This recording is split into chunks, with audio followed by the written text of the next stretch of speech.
The anime community, no, the world has lost a legend. Akira Toriyama, creator of Dragon Ball, has passed away.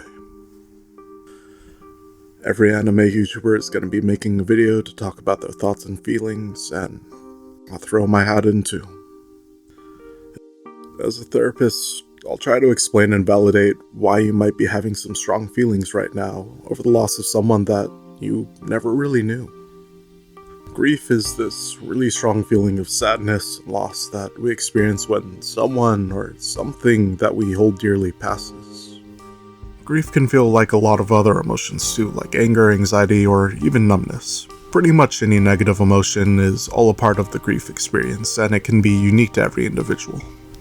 Normally for grief, we might think of losing a family member or a friend, but grief can be felt for the loss of anyone or anything that we have really strong feelings for. The loss of a pet, the loss of a relationship, the loss of a community, or, in this case, the loss of someone who had a really strong impact on your life. Grief is a human experience that we all go through at some point or another. It's the final return investment on our love of something. So, if you're feeling really strongly over Akira Toriyama's passing, chances are they've had a profound impact on your life. And I know they have on mine. I remember watching and playing Dragon Ball with my friends growing up.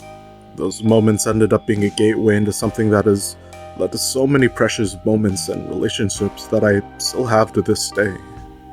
To say that Akira Toriyama and his work has been influential in my life and so many others is barely giving enough credit where it's due. I can't think of who or where I'd be without Dragon Ball, Dragon Quest, or even Chrono Trigger, or any of the other media that ended up being inspired by Akira Toriyama's work. So, despite me not usually getting emotional over the loss of a celebrity or a creator, I find myself in a complex state of emotions, not really knowing what to do. And that's where grief can start to get complex. Someone or something that has a more clear or direct presence in your life, the emotions we experience and how we work through them have more of a rhyme and reason to them. But strong feelings for someone that has had a strong influence in my life, but I've never even been in the same room with them, it starts to get a bit more complex with what we do. In grief counseling, at some point we would ultimately work towards finding what life now means without that person in our lives. But how do we grieve for somebody that was never there to begin with, and yet they always have been? And I think here, the end result ends up being the same. Because no matter how you cut it, grief will always be grief, regardless of its source. And while finding meaning in life without that person looks different when we never knew them, the idea is still there. With these profound feelings from our grief, we can still find and create meaning from them. And we've already seen it in Dragon Ball a lot, how the power of grief can push us past our limits, to become someone and something more than we ever thought we could be. It's in these times of loss that we can find something within ourselves, whether it be something to create or something to push ourselves with. These feelings don't just need to be for nothing. They can mean something more than just the sadness that fills us. Much like how Dragon Ball inspired me to do so much in life and has inspired so many others.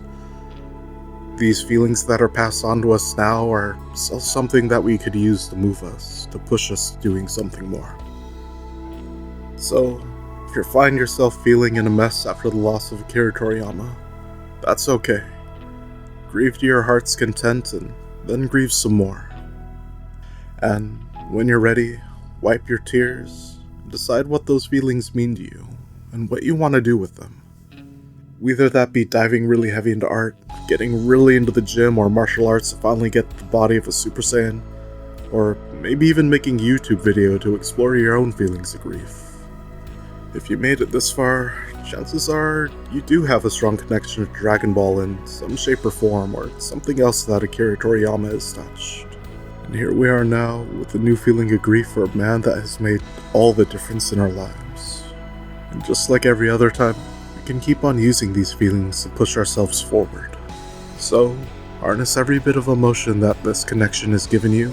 Let that be a catalyst for something great, be it for yourself or those around you.